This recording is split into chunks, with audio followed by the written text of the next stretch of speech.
తాకుమే.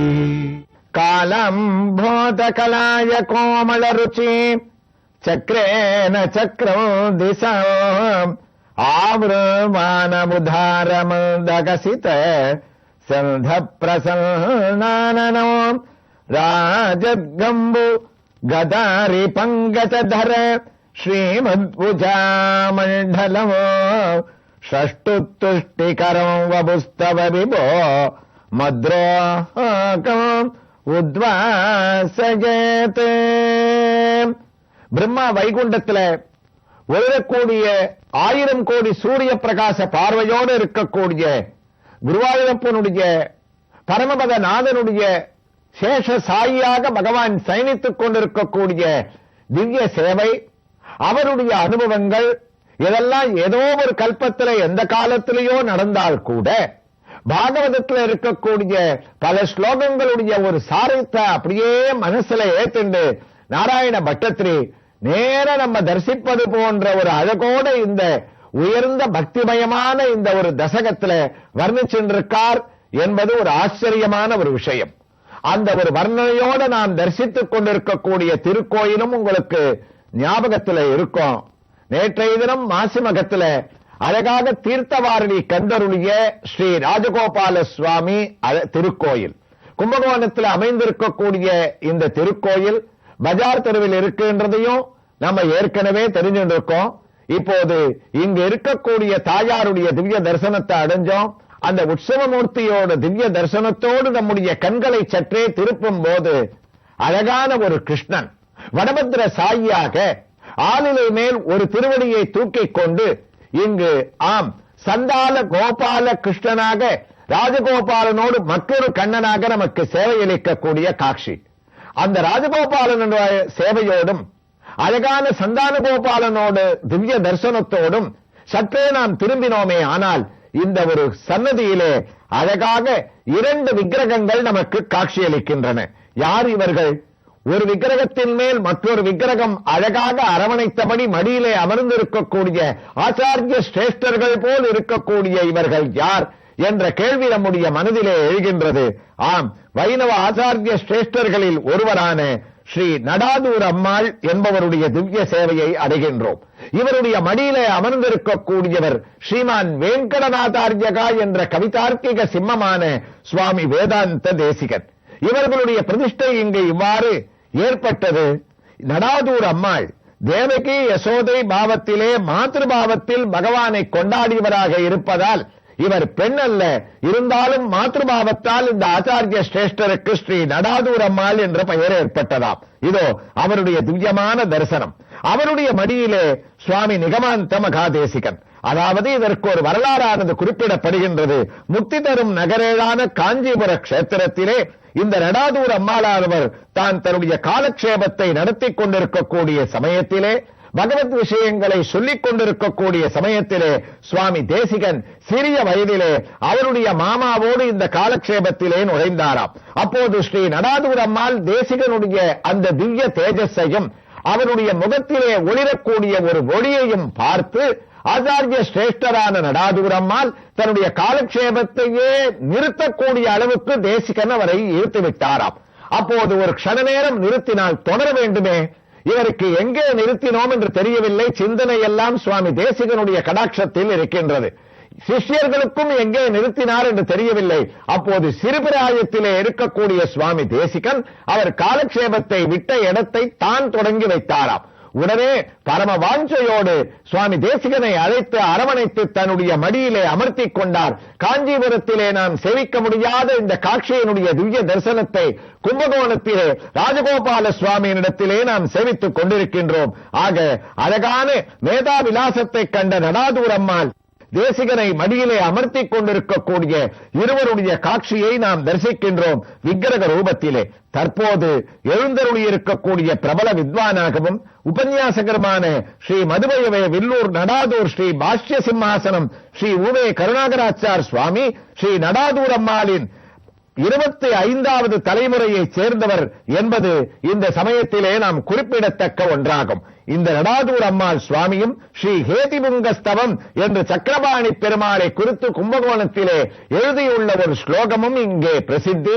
இந்த திவ்ய தரிசனத்தோடு பிரம்மா தான் தரிசித்துக் கொண்டிருக்கக்கூடிய அழகான இந்த 8வது ஸ்லோகத்தினுடைய மகாவிஷ்ணுவனுடைய தரிசனத்திலே குருவாயூரப்பா, கார்மேகம் போன்றும் காயாம்பு போன்று இருக்கக்கூடிய அவருடைய கேசங்கள், உன்னுடைய பாதங்கள், இவ்வளவோடு அவருடைய திவ்ய தரிசனத்தை அடையக்கூடியவர் இருளிரிய சுடர்மணிகள் எமைக்கோணற்றி இனத்துத்தி அணிபணமா இரங்களார்ந்த அரவரச பெருஞ்சோதி அனந்தனோ அணிவிளங்கும் உயர்வெள்ளை தனயமேவி திருவரங்க பெருநகரில் தென்னேர் பொன்னி திரைக்கையா அடிவர் உடப்பள்ளி கொள்ளும் கருமணியை கோமலத்தை கண்டு கொண்டு என் கண்ணினைகள் என்று கொலோ கலிக்கும் நாளே என்ற ஆழ்வார் எந்த அளவுக்கு பகவானுடைய திவ்ய தரிசனத்தோடு ஸ்ரீரங்க கஷேத்திரத்தில் பரவசப்பட்டாரோ அந்த பரவசம் இந்த ஸ்லோகத்தை முடிக்கச்சே நாராயண பட்டத்திரிக்கு பிரம்மா எப்படியெல்லாம் பரவசப்பட்டார் தெரியுமா? ஷஷ்டு துஷ்டிகரோ புஸ்தவ விபோ மத்ரோகமுத்வாசகேதே. அந்த பிரம்மாவனுடைய ஒரு ஆனந்தம் அளவிட முடியாது இருந்தது. உன்னுடைய ரூபத்துல தரிசித்த அந்த ஸ்லோகத்தை குருவாயூரப்பா, உன்னுடைய பாதங்கள்ல நான் முடிக்கிறேன், நீ என்னுடைய ரோகத்தையும் நீ போக்கி வைக்கணும். மறுபடியும் இந்த ஸ்லோகத்திலையும் அழகான இந்த ஒரு பிரார்த்தனையை வைக்கிறார். மத்ரோகமுத்வாசகேதே, உன்னால என்னுடைய ரோகத்தை கண்டிப்பாக போக்க முடியும்ன்றது தெரியும், எனக்கு நீ அனுகிரகம் பண்ணணும்னு மகாவிஷ்ணுவனுடைய திவ்ய தரிசனத்தோடு முடிக்கக்கூடிய இந்த ஸ்லோகத்தினுடைய நாராயணியத்தினுடைய தமிழ் பாசுரத்தை நம்ம கேட்டோம்னா இதோட அர்த்தம் நமக்கு சுலபமாக புரிஞ்சிடும். கருமிகு காஜா நறுமலர் போல கவின் செய்யும் ஒளியில் நிற்றோசையை மறுவுற மறைக்கும் மேனி புல்நகையில் வளர்த்தினார் பொலிமுகம் சங்கம் திருவுரை கதையும் மாழியும் மலரும் சேரு நாற்புஜம் இவை கொண்டு குருவரு பிரமல் கலிகொல செய்யும் கோலம பினி தவிர்த்து அருள்க என் பினி தவிர்த்து அருள்க. குருவாயூரப்பா, என்னுடைய ரோகத்தை நீ போக்கணும்னு அந்த ஸ்லோகத்தை முடிச்சவர் 7வது தசகத்தினுடைய உயர்ந்த 9வது ஸ்லோகத்தை குருவாயூரப்பரிடத்தில் ஆரம்பிக்கிறாராம். இந்த ஸ்லோகத்துல பிரம்மா பகவானுடைய திருமேனியை பார்த்து சந்தோஷத்துல மூழ்கி அவரை சோஸ்திரம் பண்ணக்கூடியது, பகவான் அவருக்கு போடக்கூடிய உத்தரவு எல்லாத்தையும் வைகுண்டத்தில் இருக்கக்கூடிய பிரம்மனுடைய திவ்ய தரிசனத்தோடு பட்டத்திரி ஆரம்பிக்கக்கூடிய இதோ நாராயணியத்தினுடைய 7வது தசகத்தினுடைய கம்பீரமான 9வது ஸ்லோகம்.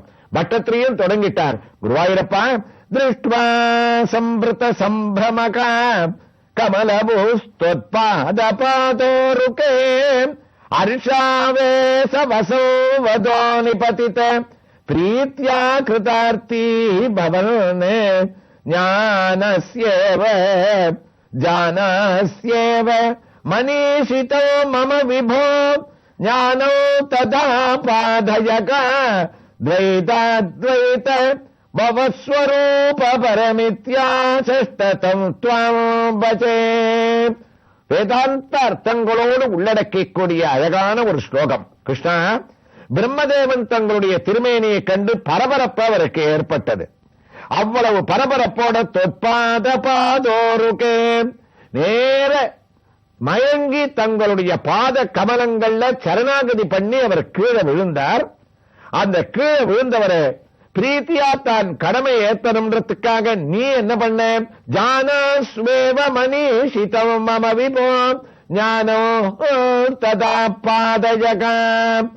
என்னுடைய விருப்பத்தை நீங்க பூர்த்தி பண்ணணும், எழுந்துக்கணும், என்ன சரணாகதி பண்ணது போரும் என்ற நிலையோடு பரம கருணையோடு கிருஷ்ணா நீ உன்னுடைய திருக்கரங்களை பிரம்மாவனுடைய அந்த தோள்கள்ல வச்சு அப்படியே எழுப்பி இந்த ஒரு திவ்ய தரிசனம் உங்களுக்கு எப்படி கிடைச்சது, என்னுடைய வைபவம் எப்படி இருக்குன்னு கேட்ட போது பிரம்மா என்னுடைய ஞானத்தால உன்னுடைய பரமபதத்தை அடைஞ்சேன், என்னுடைய சக்தியால நான் வைகுண்டத்துக்குள்ள நுழைஞ்சேன்னு சொல்லியிருந்தாருன்னா பிரம்மாவுக்கு கிடைச்ச இவ்வளவு சொரூபம் தரிசனம் ஞானம் எல்லாம் வீணா போயிட்டு இருக்கோம். ஆனா பிரம்மா அஞ்ஞானத்தால பீடிக்கப்பட்டவர் இல்ல, எம்பெருமானால சிருஷ்டிக்கப்பட்ட முதல் மனிதராக இருக்கிறதுனால அவருக்கு என்ன தோணித்து, திருஷ்ட்வா சம்பிரத சம்பிரம கமலபூ தொத்பாத பாதோருகே ஹர்ஷாவே சவசம்வதோ நிபதித பிரீத்யா கிருதார்த்தி பவன். உன்னுடைய கிருபை எனக்கு இந்த தரிசனம் கிடைச்சதுப்பா. பரமபதநாதனான கிருஷ்ணா, உன்னுடைய அனுகிரகம் இல்லைன்னா நான் வைகுண்டத்துல நுழைய முடியுமா? மகாலட்சுமியனுடைய தரிசனத்தை அடைய முடியுமா? இப்ப உன்னை நான் சோஸ்திரம் பண்றனே, உன்னுடைய பெருமைகளை எல்லாம் சொல்லக்கூடிய ஒரு நாக்கை எனக்கு ஜிக்வே கீர்த்தய கேசவம்னு நீ கொடுத்தியே, வாழ்த்த வாயும்னு எனக்கு ஒரு அருளை நீ உண்டாக்கினியே, அது கூட என்னிடத்திலிருந்து ஏற்பட்டது இல்லப்பா.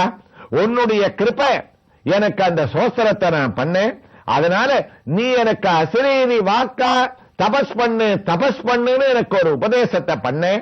யாரு தபஸ் பண்ணுன்னு சொல்றான்னு தெரியலையே, திடீர்னு நம்ம சுத்தி ஒரே கடலா இருக்க, யாரு இந்த குரலை கொடுக்கிறதுன்னு குரலை தேடினேன். இருந்தாலும் நீ தவம் பண்ண சொன்னேன்.